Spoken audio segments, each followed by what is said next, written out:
Toc, y a quelqu'un? Aujourd'hui, on ne va pas s'endormir. On va parler d'enseignement. Va donc falloir rester réveillé. Alors je veux bien qu'on parle de ce qu'enseignait Jésus, mais la moindre des politesses, c'est quand même de dire bonjour. Ah oui, bonjour. Et c'est parti pour ce dernier épisode de la série concernant la nature de Jésus. Jésus, mytho, déglingué du cerveau? Ou bien Dieu, comme il le proclame. Bon, alors, avant de commencer, je tiens à préciser quand même qu'on n'entrera pas en profondeur dans son enseignement. Non, juste voir le gros de son message. Oui, parce que le monde ne pourrait pas contenir tous les livres qu'on écrirait sur lui, comme nous le précise l'apôtre Jean. YouTube aurait-il des serveurs assez grands pour contenir toutes les vidéos qui parlent de Jésus? Nous verrons certains points en détail plus tard. Pour l'instant, concentrons-nous sur comment Dieu est. Eh ben oui, si Jésus est Dieu, il doit bien nous montrer ce qu'il est et ce qu'il a à nous dire.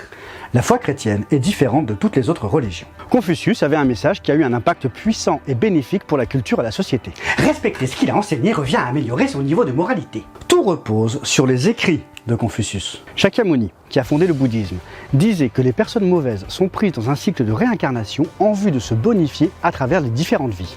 Jusqu'à réussir à sortir du cycle en atteignant l'état de transcendance, le nirvana. L'enseignement de Bouddha est donc une sorte de mode d'emploi pour accéder au nirvana. Le bouddhisme repose donc sur l'enseignement de Shakyamuni et les théories de la réincarnation.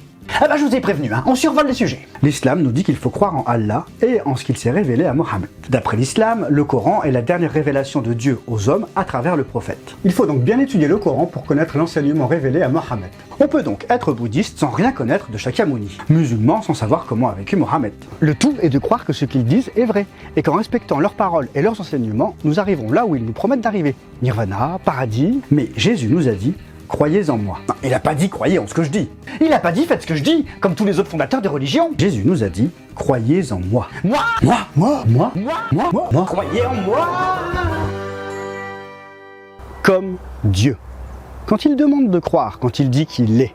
De la même manière que Dieu nous demande de croire en lui, Jésus nous demande de croire en lui. Il ne nous donne pas une liste de doctrines, de choses à faire ou à ne pas faire. Il demande d'être à l'image du Père, à l'image de Dieu.